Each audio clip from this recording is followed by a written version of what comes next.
So here's a little walkthrough on how I'm building these power heads. I start out with this 3/8 galvanized steel pipe. This one's 12 inches long. I get it from Lowe's for about $8. Here's some hydraulic fuel line hydraulic steering line from an old boat. It fits perfectly the inside diameter of the pipe, and then it's got a 5/16 inside diameter for my spear shafts.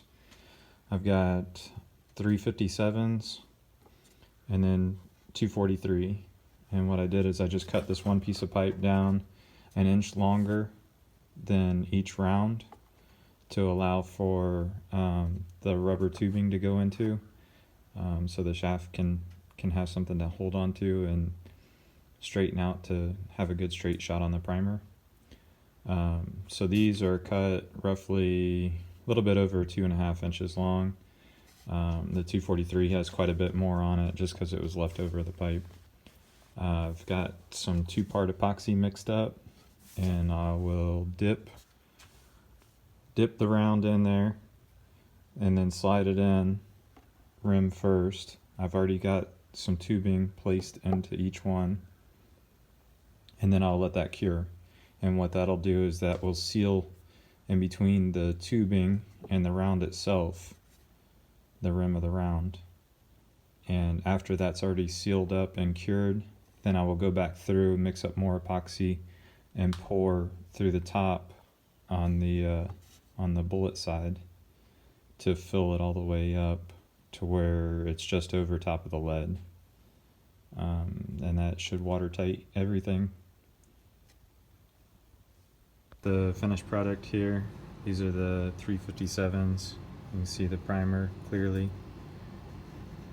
Sometimes you got to clean up a little the epoxy that slides out through the tubing.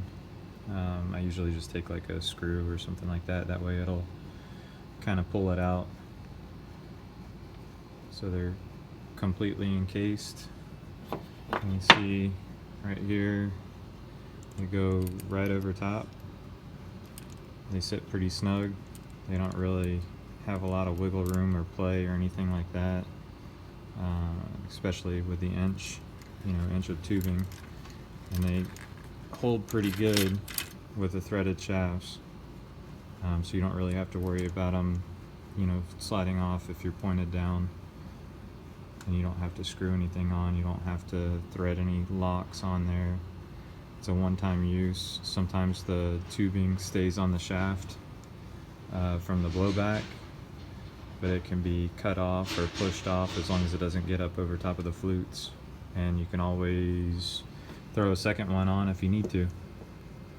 This right here is a shotgun shell holder for a 12 gauge I got at Walmart, and that's usually how I carry them. I keep my computer up on the same wrist up above them. I usually have at least 2 on, sometimes 3. It'll hold 5 total, but I rarely ever take 5 down at once. But it's a cool little design. The stainless tubes don't tend to stay in these ones. They slip out pretty easily, so I really don't like using those that much unless I gull them up a little bit so they have some traction. But the galvanized steel pipe stays in there really nice.